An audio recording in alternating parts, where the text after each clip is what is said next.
Very happy morning to all students. Today we are going to see the chapter 21, Sale of Goods Act 1930. So we have already seen in the previous class the sale chapter, that is formation of contract of sale, then the differences between sale and agreement to sell, then the various types of goods. So with that, we shall continue the next, that is future goods. Future goods. எதிர்கால சரக்கு அப்படின்னு சொல்றோம். These are goods which a seller does not possess at the time of contract of sale, but which will be manufactured or produced or acquired by him after entering into the contract of sale agreement. So இது வந்து என்ன செய்வாங்க அப்படின்னா, ஒரு ஒப்பந்தமானது செய்கின்ற பொழுது தன் வசம் கை வசம் இல்லாத அல்லது எதிர்காலத்தில் உற்பத்தி செய்தோ அல்லது பிறரிடமிருந்து ஒப்பந்தத்திற்கு வாங்கியோ தரப்படுகின்ற சரக்கு தான் நம்ம என்ன சொல்றோம் அப்படின்னா எதிர்கால சரக்கு அப்படின்னு சொல்றோம். ஸோ குட்ஸை ப்ரொடியூஸ் பண்ணிருக்க மாட்டாரு. ஸோ ஆர்டர் வந்ததுக்கு அப்புறம் தான் என்ன பண்ணுவாரு அப்படின்னா அந்த குட்ஸை அரேஞ்ச் பண்ணுவாரு. ஸோ அந்த குட்ஸை அரேஞ்ச் பண்ணுவாரு, அதை ஒண்ணு அவர் ப்ரொடியூஸ் பண்ணுவாரு, இல்லது அப்படின்னா அந்த பொருட்களை வேறு நபரிடம் இருந்து வாங்கியோ நம்மளுக்கு தரக்கூடியதான் நம்ம என்ன சொல்றோம் அப்படின்னா எதிர்கால சரக்குன்னு சொல்றோம். Example, a contractor agreed to supply 100 bags of rice to B for giving marriage feast. அப்ப A என்பவர் என்ன செய்யறாரு அப்படின்னா B என்பவருக்கு 10 மூடை அரிசி வந்து அடுத்த மாதம் நடைபெறுகின்ற அவருடைய நடைபெறுகின்ற திருமண நிகழ்விற்கு அளிப்பதாக ஒப்பந்தம் இடுறார், கான்ட்ராக்ட் போடுறார். So it is a case of future goods. So இததான் என்ன சொல்றாங்க அப்படின்னா எதிர்கால சரக்குன்னு சொல்றோம். Similarly, where the bus company agrees to buy spare parts from a particular supplier, it is an example of future goods. So அதே நிலையில எதிர்காலத்துல தேவைப்படுகின்ற இதற்காக ஒரு பஸ் கம்பெனி என்ன செய்யறாங்க அப்படின்னா பேருந்து நிறுவனம் ஸ்பேர் பார்ட்ஸ் வந்து உபரி பாகங்களை அவர்களிடமிருந்து பெற்றுக் கொள்வதற்காக ஒப்பந்தம் செய்யப்படுகின்றது. ஸோ இதான் நம்ம என்ன சொல்றோம் அப்படின்னா ஃபியூச்சர் குட்ஸ் சொல்றோம். Future goods represent uncertained goods. So இதுதான் நம்ம என்ன சொல்றோம் அப்படின்னா எதிர்காலத்துல ஏற்படக்கூடிய அன்அசர்டைன்டு உறுதியிடா சரக்கு சொல்றோம். அந்த பொருள் வந்தாதான் நிச்சயம். ஸோ அதுதான் வந்து என்ன சொல்றோம் அப்படின்னா it is called it uncertained goods சொல்றோம். Then contingent goods. What is meant by contingent goods அப்படின்னா வரு நிகழ்வுசார் சரக்குன்னு சொல்லுவோம். வரு நிகழ்வுசார் சரக்கு. Contingent goods are the goods the acquisition of which by the seller depends upon a contingency or contingent may be happened. That is, contingent goods are a part of future goods. இது வந்து ஒரு வகை எதிர்கால சரக்கு போல இருக்கின்றது. இது என்ன செய்வாங்க அப்படின்னா விற்பவர் கைவசம் வந்து சேர்வது எதிர்காலத்தில் நடக்கின்ற நிகழ்வை பொறுத்தது. எதிர்காலத்துல அந்த பொருள் அவர் கையில வந்து சேர்ந்தாதான் நிச்சயம் அப்படின்ற நிலையில இந்த ஒப்பந்தமானது செய்யப்படுகின்றது. So example, A agrees to sell a particular painting work provided he gets from C. So A என்ன பண்றாரு அப்படின்னா ஒரு A agrees to sell a particular work provided he gets from B. So A என்பவர் என்ன செய்றாரு, இதுல கொஞ்சம் mistakes இருக்கு. A agrees to sell a particular painting work to B. அங்க B மிஸ் ஆயிருக்கு.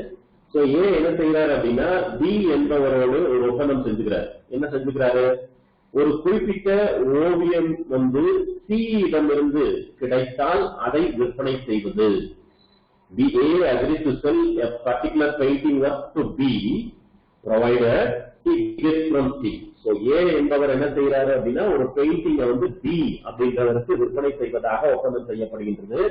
அந்த ஒப்பந்தமானது C இடமிருந்து பெறப்பட்ட பிறகு, C இடமிருந்து அந்த ஓவியம் கிடைக்கப்பெற்ற பிறகு அதை கொடுப்பதாக ஒப்பந்தம் செய்யப்படுகின்றது.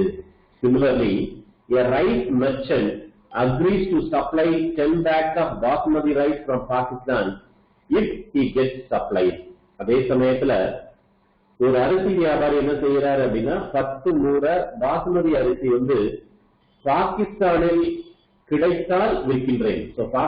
பாகிஸ்தானிலிருந்து அந்த அரிசி கிடைக்கப்பெற்றால் விற்பனை செய்வதாக இந்த ஒப்பந்தமானது செய்யப்படுகின்றது. அப்ப பொருட்களானது கிடைக்கப்பெற்றால் அந்த ஒப்பந்தமானது இழப்படும் அப்படின்றதுதான் இங்க சொல்லியிருக்காங்க.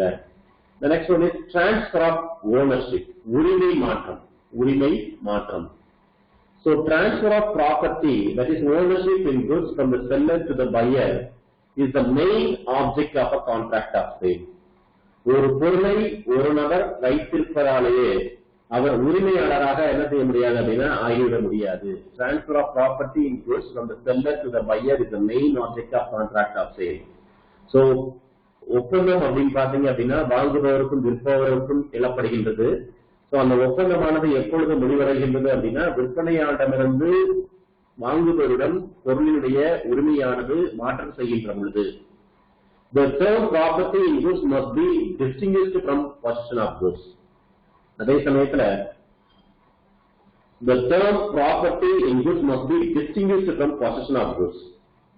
So உடைமை வேறு உரிமை வேறு. அதே சமயத்துல உடைமை என்பது பொருளை வைத்திருக்கக்கூடிய நிலைமையும் உரிமை என்பது அவர்களுடைய கையாளக்கூடிய உரிமையை குறிக்கின்றது.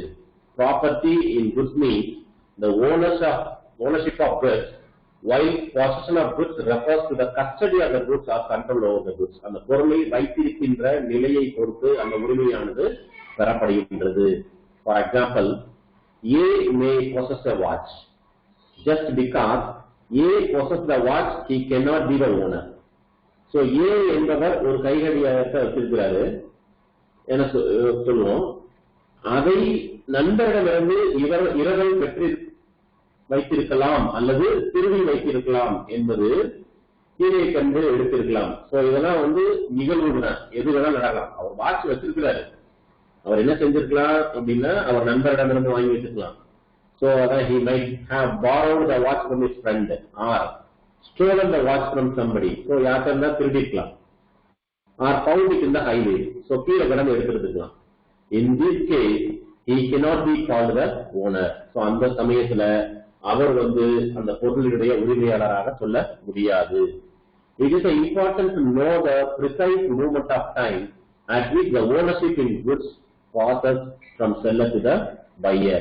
So இந்த பொருட்கள் மீதான உரிமை மாறும் காலத்தை பற்றி விவாதிப்பதற்கு பொருளை முன்பு விளக்கியபடி பிரித்து தனித்தனிய ஆராயப்படுகின்றது. Then passing of property, உரிமை மாற்றம் எந்தெந்த வழியில செய்வதற்கான வாய்ப்பு இருக்கு. Transfer of title of property is called the passing of property. So first one is specific goods, குறிப்பிட்ட சரக்கு. So at the time of contract, ஒப்பந்த நாளில் இந்த பொருட்களானது குறிப்பிட்ட சரக்கானது மாற்றம் செய்யப்படுகின்றது. Where there is an unconditional contract for sale of specific goods in a deliverable state, ownership in the goods passes to the buyer when the contract is made.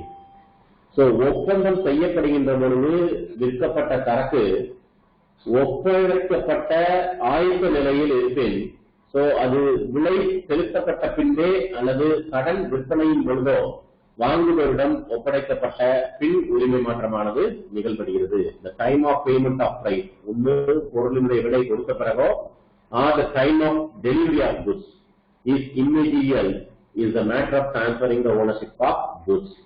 So அப்ப என்ன சொல்றாங்க அப்படின்னா ஒப்பந்தம் செய்கின்ற பொழுது விற்கக்கூடிய சரக்கு ஒப்படைக்கப்படுகின்ற நிலையில் இருக்கின்ற பொழுது, சோ அதனுடைய விலையை செலுத்தப்பட்ட பின்போ அல்லது கடன் விற்பனையின் பொருள் வாங்குவரிடம் ஒப்படைக்கப்பட்ட பின்னர் உரிமை மாற்றமானது இங்கு நிகழ்கின்றது. So example, B selects certain books in a bookshop. So B என்பவர் என்ன பண்றாரு அப்படின்னா ஒரு புத்தக நிறுவனத்துல சில புத்தகங்களை தேர்வு செய்திருக்கிறாரு. The price is settled. So அப்ப என்ன பண்ணிடுறாரு அப்படின்னா அதற்குரிய விலையை நிர்ணயித்து விட்டாரு.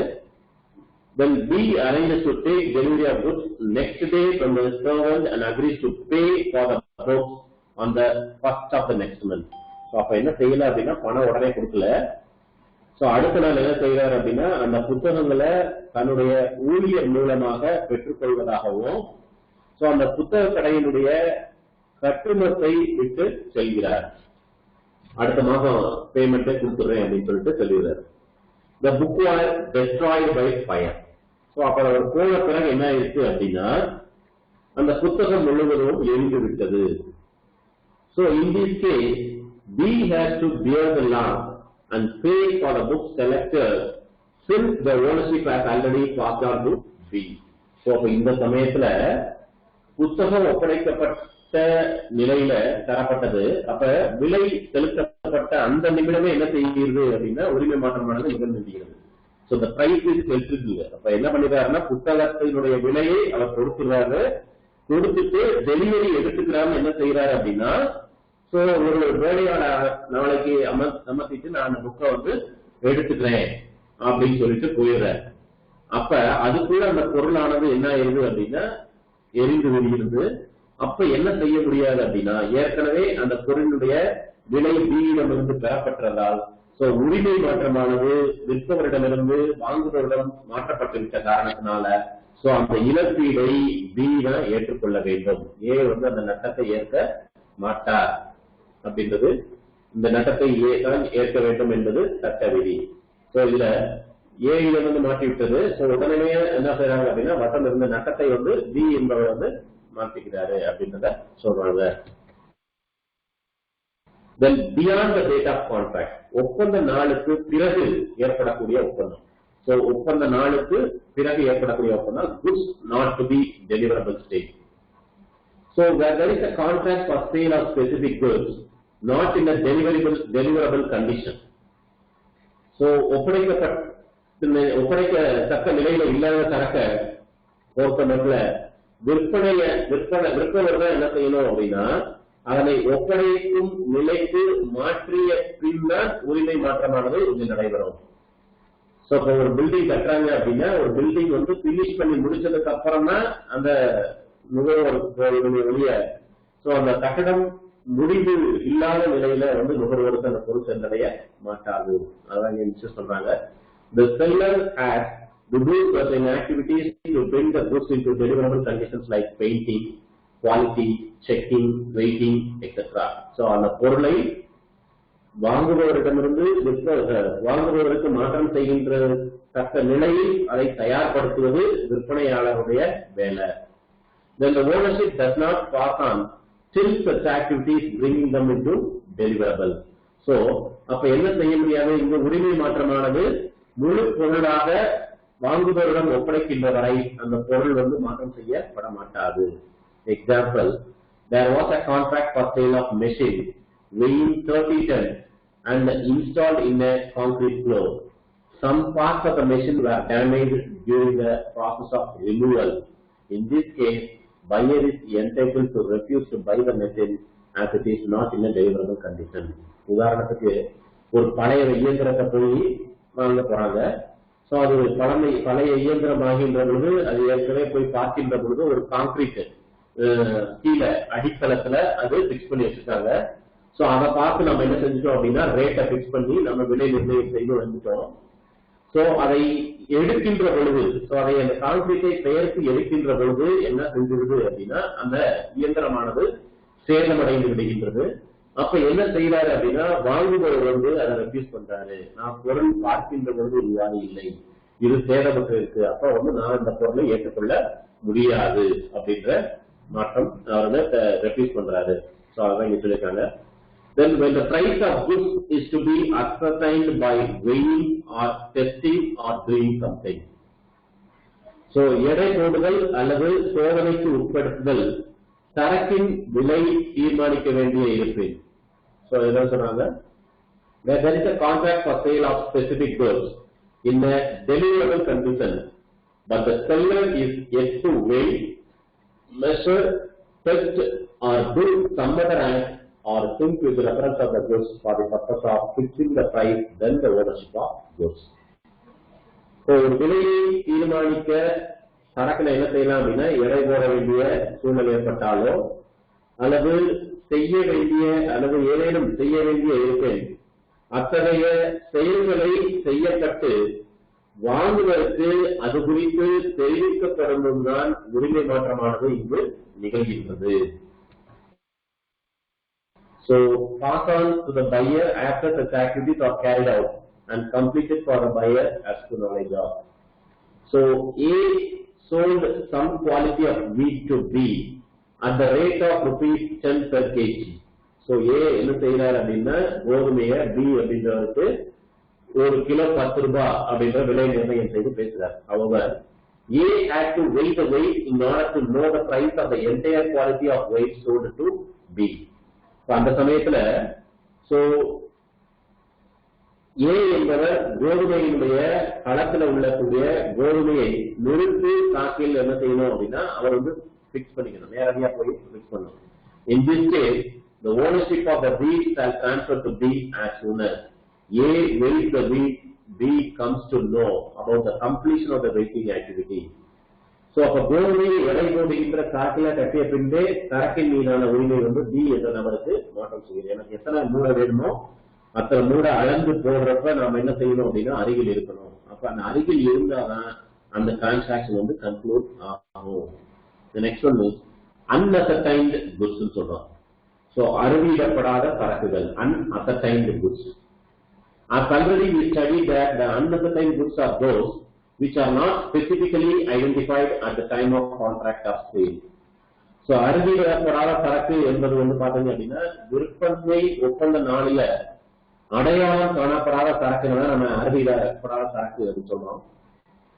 The ownership in the case of unascertained goods is transferred to the buyer subject to the fulfillment of the following conditions. அப்படிப்பட்ட சரக்கின் மீதான உரிமை வாங்குவதற்கு கீழ் குறிப்பிட்டுள்ள நிபந்தனையின் அடிப்படையில் பொருட்களானது மாற்றம் செய்யப்படுகின்றது. When the goods are ascertained, பொருட்கள் அறுதியிடும் பொழுது, ascertained is the process by which the goods to be delivered under the contract of sale are identified and set apart. It is a unilateral act of the seller alone to identify and isolate the goods. வாங்குகின்ற நபர்கள் வந்து தாங்கள் வாங்க வேண்டிய பொருட்கள் எது என்ற விற்பனையாளர்களுடைய இதர பொருட்களிடமிருந்து அடையாளம் காட்டப்பட்டு அந்த பொருட்கள் மீதான உரிமையானது மாற்றப்படுகின்றது. இந்த ப்ராடக்ட் தான் நான் வாங்க போறேன்.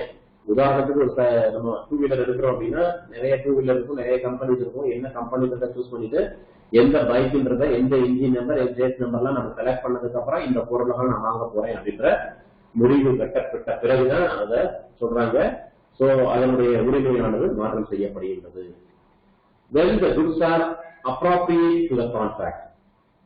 விற்பனை ஒப்பந்தத்தில் வாங்குகின்ற விலை சரக்கினை ஒதுக்கிடுதல். Appropriation is the process by which the goods to be delivered under the contract of sale are identified and isolated with the consent of the seller as well as to the buyer. Isolated அப்படின்னா ஒதுக்குவதுன்னு சொல்றோம். வாங்குனர் அடையாளம் காட்டிய பிறகு பொருளை விற்பனையாளர் என்ன செய்யணும் அப்படின்னா இதர பொருட்களில் இருந்து தனியே ஒதுக்கி வைத்து அதனுடைய செயலை குறிக்கணும். நம்ம 2 வீலர் பார்த்தோம் அப்படின்னா நம்ம பிக்ஸ் பண்ணிட்டோம் அப்படின்னா என்ன பண்ணிடுவாங்க அப்படின்னா அந்த இடத்துல இருந்து என்ன பண்ணிடுவாங்க அப்படின்னா தனியா எடுத்து கொண்டு போய் வச்சிருவாங்க. இந்த பொருளை நம்ம வாங்க போறோம்னு. It is a bilateral act of the seller and the buyer to identify and isolate the goods. In other words, where the goods identified and isolated are put into boxes or any container with the consent of the buyer, it is called appropriation. சுருக்கமாக சொல்லணும் அப்படின்னா பிற பொருளிலிருந்து வாங்குகின்ற பொருளை அடையாளம் காட்டிய பிறகு என்ன செய்யணும் அப்படின்னா அந்த பொருளை தனியாக பிரித்து அதனுடைய செயல்பாடுகளை குறிக்கின்றது. அவ்வாறு பிரித்த பிறகு பொருளுடைய உரிமை விற்பனையாளரிடமிருந்து வாங்குபவருக்கு மாற்றி விடப்படுகின்றது. அப்ப சரக்கு என்ன செய்யறாங்க, பெட்டியிலேயோ அல்லது கோணியிலோ அல்லது சரக்கு பையிலையோ வாங்குநர்களுடைய இசையுடன் வைக்கும் பொழுது சரக்குகள் அறுதியிடப்படாததாக கருதப்படும். அப்ப தனியா பிக்ஸ் பண்ணி எடுத்து வச்சுட்டாங்க அப்படின்னா அது சேல்ஸ் பண்ணியாச்சு அப்படின்ற முடிவுக்கு வந்துருவாங்க. அப்ப வாங்குநரின் இசையோடு விற்கின்றவர் என்ன செய்வார் அப்படின்னா ஒதுக்கி வைக்கின்ற காரணத்தினால எந்த பயனையும் தராது.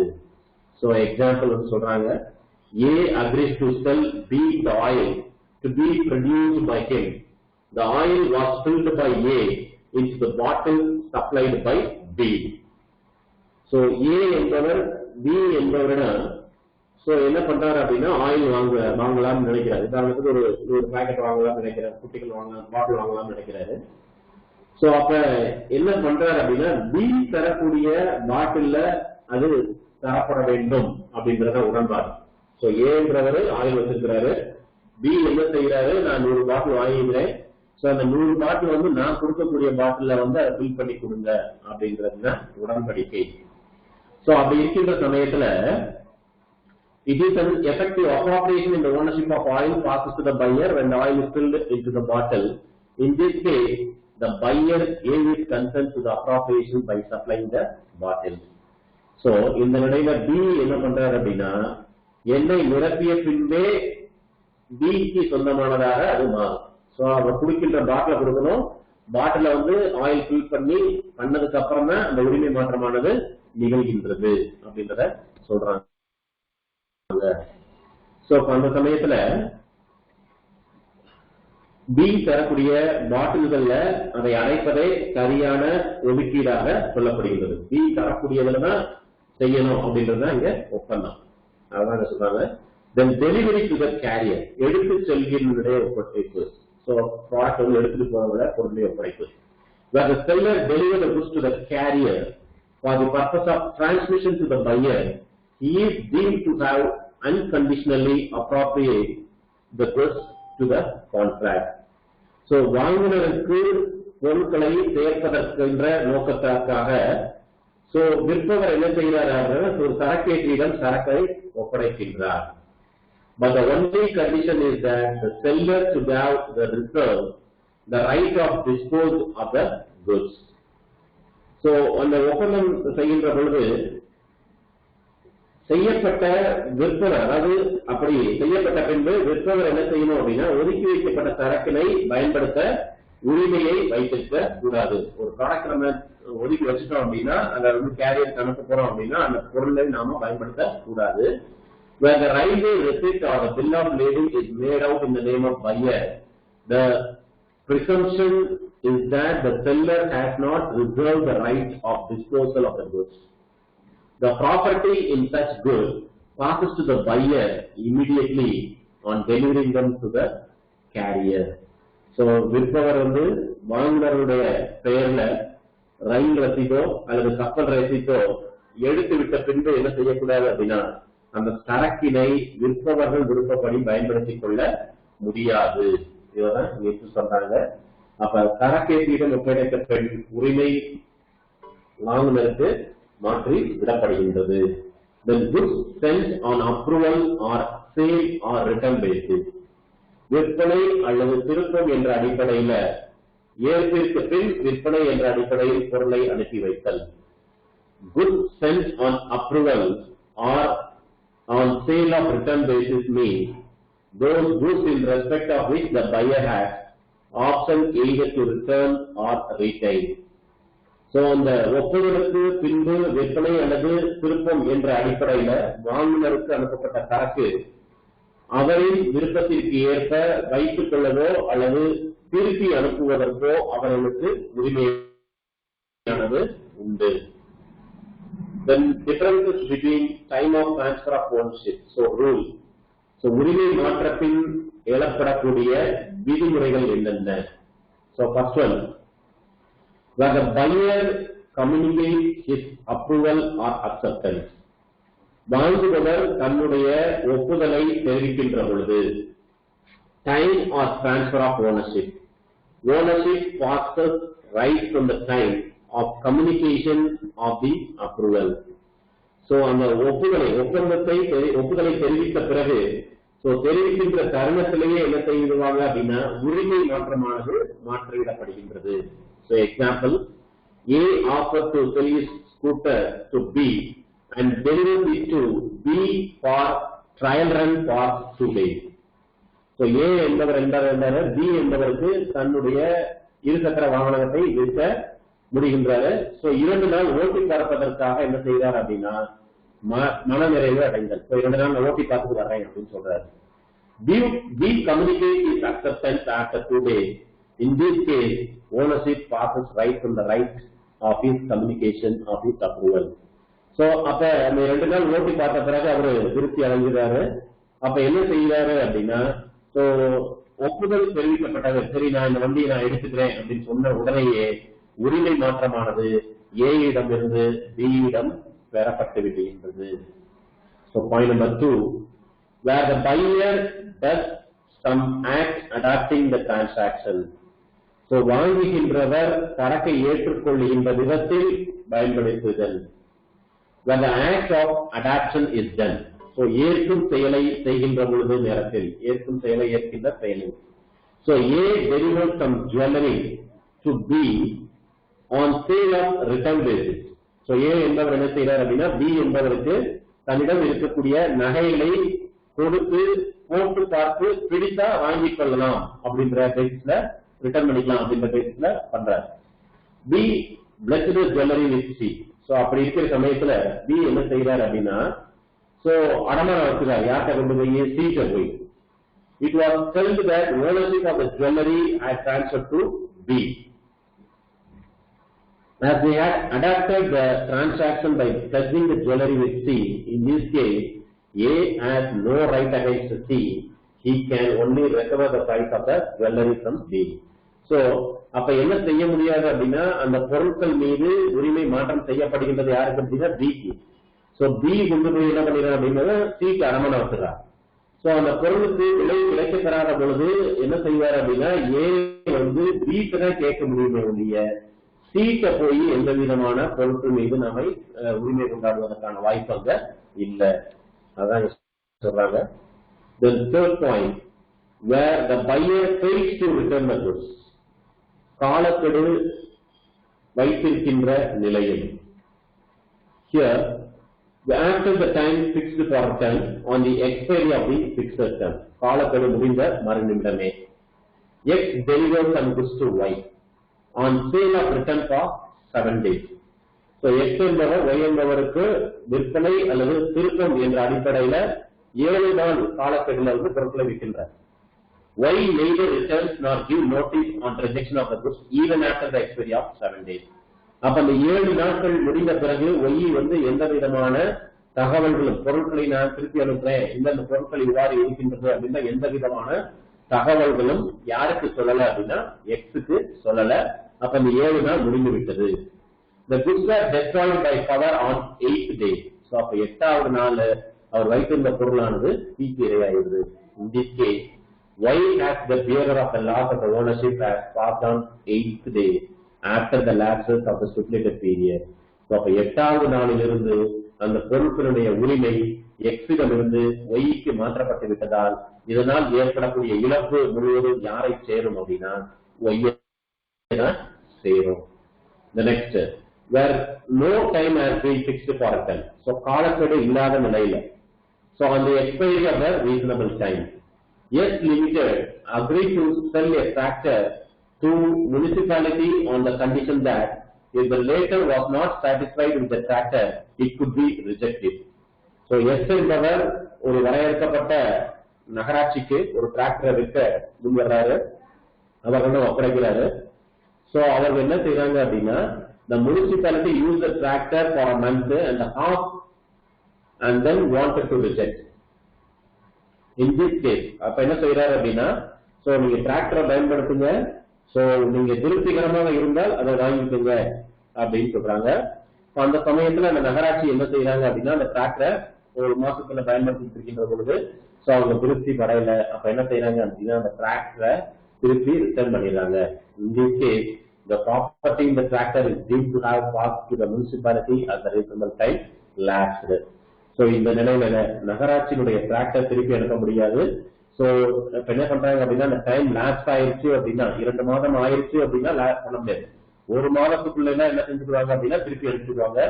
சோ அந்த 1 மாதம் கழிந்த பிறகு அந்த டிராக்டர் என்ன செய்ய முடியாது அப்படின்னா திருப்பி எடுக்க முடியாத நிலையில இருக்கின்றதுனால சோ அப்ப 2 நாட்கள் தெரிவித்திருக்க வேண்டும் அப்படின்ற ஒரு காரணம் இருக்கின்றதுனால அதுவே நியாயமான காலமாக அது சொல்லப்படுகின்றது. So with that, we conclude that. Thank you.